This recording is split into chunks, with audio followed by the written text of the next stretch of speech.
Fantasy Life 1's new free DLC just got revealed. New recipes, epic gear, and more are coming. Stick with GadInsider to dive into the hype. What's good, gaming fam? Welcome back to GadInsider.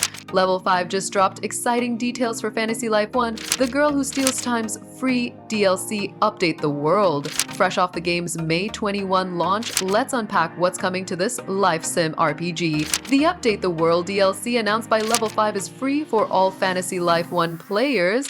It adds new crafting recipes, chances to show off gear in multiplayer, and content to flex your high-rarity weapons. Set on Reveria's mysterious island, you'll swap between 14 lives, like Chef or Warrior, to explore and battle. No release date yet, but Level 5's rushing it out due to the game's massive success. Why is this DLC a big deal? It keeps Fantasy Life 1 fresh with new ways to craft, fight, and vibe with friends online. Ex-users like @RPGFanatic are buzzing about the free update, especially since gift codes already unlock cool in-game items. Some hope for new lives, but the gear showcase has everyone hyped. Level 5's promising more details soon, so this DLC is shaping up to be a fan favorite. On in, play Fantasy Life I, The Girl Who Steals Time now on Switch and redeem gift codes for free items via the eShop. Stay tuned for the Update the World DLC drop. Follow GadInsider for release date news and gameplay tips to master your lives. That's the scoop on Fantasy Life 1's new DLC. GadInsider fam, are you crafting new recipes or flexing gear with friends? Drop it in the comments. Smash that subscribe button, hit the bell, and share this video to keep the gaming hype alive.